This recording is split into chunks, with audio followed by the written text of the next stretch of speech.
नमस्कार। यूएनएन भारत में आपका स्वागत है। मैं हूं आपका मित्र आरबी उपाध्याय और आपसे गुजारिश, चैनल को सब्सक्राइब करें, लाइक करें, शेयर करें। देश की राजनीति में घमासान मचा हुआ है दोस्तों। आम आदमी पार्टी मुखर हो गई है।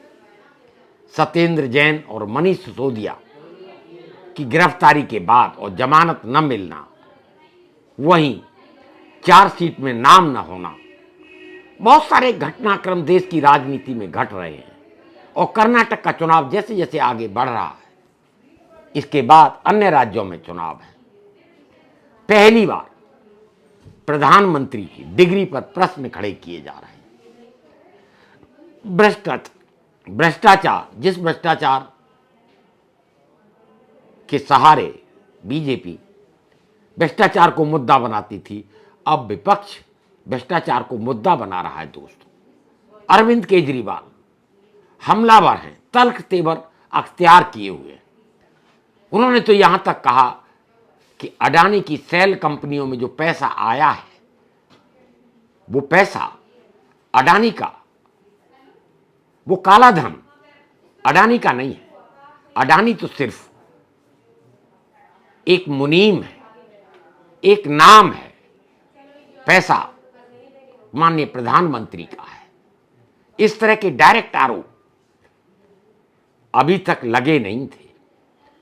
वहीं अडानी विवाद थमा नहीं था, संसद चली नहीं, कहा यहां तक जा रहा है बीजेपी के नेता भी असहज हैं। एक अडानी की वजह से पूरी बीजेपी की साख दांव पर लगी हुई है और अडानी प्रकरण में माननीय प्रधानमंत्री का नाम जोड़ा जा रहा है। ब्रांड मोदी, जिसके सहारे बीजेपी सत्ता में वापसी करती थी, उस पर प्रश्न खड़े हो रहे हैं। बात यहीं तक नहीं रुकती। मनीष सिसोदिया जेल से चिट्ठी लिख रहे हैं और वो चिट्ठी सोशल मीडिया पर शेयर की है केजरीवाल ने। प्रश्न खड़े हो रहे हैं डिग्री पर। कहा यहां तक जा रहा है डिग्री फर्जी है।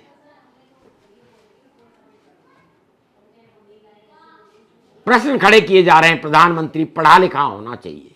यह मुद्दा बन रहा है धीरे धीरे कि देश का प्रधानमंत्री पढ़ा लिखा होना चाहिए। इसका मतलब क्या है?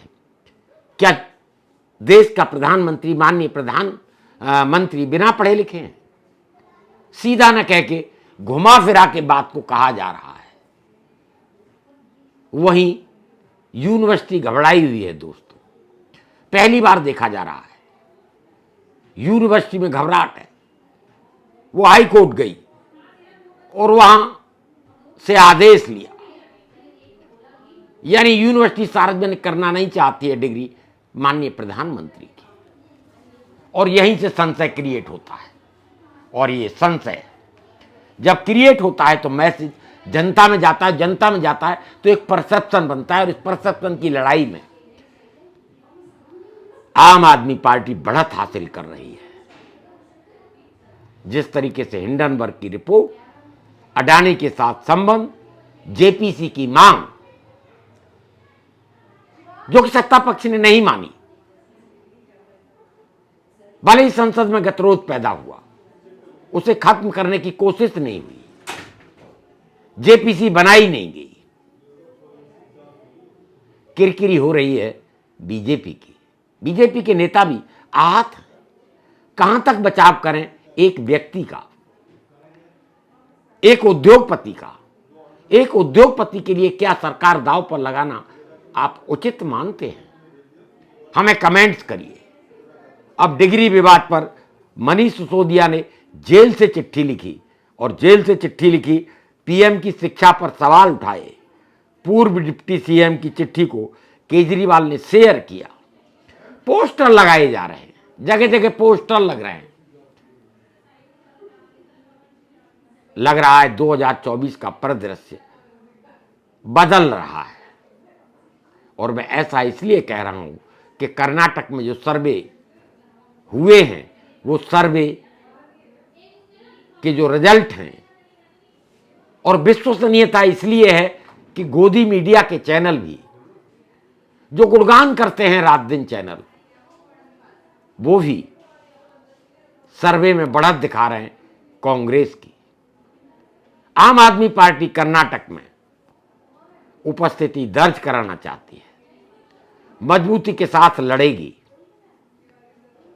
अब आम आदमी पार्टी के लड़ने से नुकसान कांग्रेस को होगा या बीजेपी को, ये तो 13 मई को जब रिजल्ट आएंगे तभी पता चलेगा। लेकिन उलझन बहुत है और उलझनें सुलझ नहीं रही हैं। महंगाई से जनता त्रस्त है, कर्नाटक में भी बेरोजगारी एक मुद्दा है, 40% कमीशन, भ्रष्टाचार की बात। कर्नाटक और कर्नाटक की राजनीति भ्रष्टाचार का पर्याय है, ये कहने में कोई गुरेज नहीं है। सिसोदिया तो यहां तक कहते हैं कि माननीय प्रधानमंत्री नरेंद्र मोदी विज्ञान की बात करते हैं और बहुत हास्यास्पद बातें हो जाती हैं कई बार। जैसा कि वो कहते हैं कि गंदे नाले पर एक पाइप लगाया और पाइप से गैस आई और फिर उससे चाय बना ली। अब ये मजाक बनता चला जा रहा है, मजाक बन रहा है दोस्तों, और मजाक बना रही है आम आदमी पार्टी। मनीष सिसोदिया साफ कह रहे हैं विज्ञान की बात करते हैं, शिक्षा की बात करते हैं और स्कूल बंद कर रहे हैं। उन्होंने पीएम के कुछ बयानों का हवाला देते हुए लिखा है, आज हम 21वीं सदी में जा रहे हैं। सारी दुनिया आर्टिफिशियल इंटेलिजेंस एआई की बात कर रही है। ऐसे में जब मैं प्रधानमंत्री के बयानों को सुनता हूं तो मेरा दिल बैठ जाता है। ये लिखा है मनीष सिसोदिया ने। उनके ऐसे बयानों से पूरी दुनिया को पता चल जाता है कि भारत के प्रधानमंत्री कितने पढ़े लिखे हैं। यानी बात पढ़ाई लिखाई पर आकर टिक जाती है। ये जो प्रश्न है, क्या कम पढ़ा लिखा प्रधानमंत्री युवाओं के सपनों को पूरा करने की क्षमता रखता है, बहुत बड़ा प्रश्न है। वहीं केजरीवाल कहते हैं कि अफसर इतने चालाक है अफसरशाही कि बिना पढ़े लिखे प्रधानमंत्री से कहां दस्तखत करा लेगी। नोटबंदी करा दी झूठ बोल के, समझा के, जीएसटी आ गई, उद्योग धंधे तबाह हो गए। एक नमूना पेश करते हैं और बताने की कोशिश करते हैं कि देश के लिए घातक है कम पढ़ा लिखा प्रधानमंत्री। ताली और थाली बजाने की बात नहीं होती है। केजरीवाल तो यहां तक कहते हैं अगर पढ़ा लिखा प्रधानमंत्री होता तो वो दवा की बात करता, वो टीकाकरण की बात करता।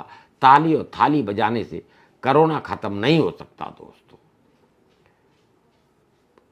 दूसरे देशों के राष्ट्राध्यक्ष जब प्रधानमंत्री से गले मिलते हैं तो एक एक झप्पी की भारी कीमत लेकर चले जाते हैं, क्योंकि शिक्षित न होने के कारण वह कुछ समझ ही नहीं पाते हैं।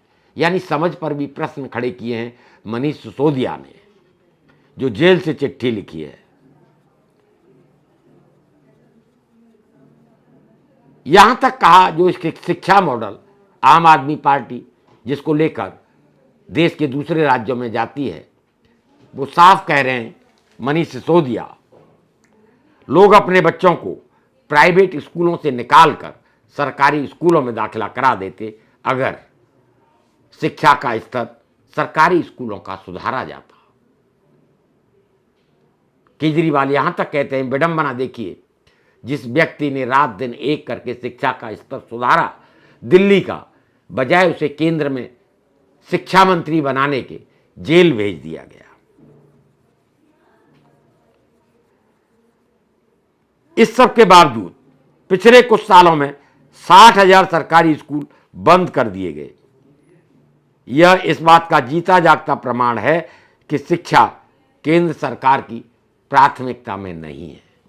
अगर प्राथमिकता में होती तो जहां स्कूल और खोलने चाहिए वहां देश में 60,000 सरकारी स्कूल बंद हो जाते हैं। ऐसे में प्रश्न यह भी उठ रहा है कि छोटी सी कंपनी का मैनेजर रखने के लिए भी पढ़े लिखे व्यक्ति को ही ढूंढा जाता है, तो क्या देश का सबसे बड़े मैनेजर को यानी प्रधानमंत्री को पढ़ा लिखा नहीं होना चाहिए? ये ऐसे बुनियादी सवाल हैं। हिंडनबर्ग की रिपोर्ट, सेल कंपनियों द्वारा काला धन भारत में आया, वो किसका है? वहीं ये सारे आरोप प्रधानमंत्री पर लगाए जा रहे हैं। प्रधानमंत्री मोदी जी के फेस के सहारे बीजेपी जहां दुश्वार परिस्थितियों में भी जीत का दावा करती थी, अब क्या 13 मई के बाद, कर्नाटक के चुनाव के बाद अगर वहां बीजेपी नहीं जीतती है तो ब्रांड मोदी पर प्रश्न खड़े नहीं होंगे। और जिस तरह से मनीष सिसोदिया की चिट्ठी, आम आदमी पार्टी का हमलावर होकर प्रहार करना, डिग्री पर प्रश्न खड़े करना, अडानी के साथ संबंधों पर घेरना, जेपीसी की मांग, इन सबको आप किस तरह देखते हैं? आप क्या मानते हैं कर्नाटक में कौन जीतेगा, कौन हारेगा? राहुल वर्सेस प्रधानमंत्री नरेंद्र मोदी में आप देखेंगे पिछले कुछ समय से प्रधानमंत्री मोदी का ग्राफ गिर रहा है। जिस तेजी के साथ राहुल गांधी का ग्राफ ऊपर जा रहा है, वो कहीं ना कहीं चिंता पैदा कर रहा है, चिंता की लकीरें पैदा कर रहा है बीजेपी के नेताओं के लिए। आप इस परिदृश्य को किस तरह देखते हैं? हमें कमेंट्स करिए। क्या मनीष सिसोदिया जो जेल से चिट्ठी लिख रहे हैं, आम आदमी पार्टी जो पोस्टर लगा रही है, इन सब पर आपकी राय क्या है? हमें कमेंट्स करें, और आपके कमेंट्स हमारा मार्गदर्शन करते हैं। पुनः आपसे गुजारिश, चैनल को सब्सक्राइब करें, लाइक करें, शेयर करें। नमस्कार।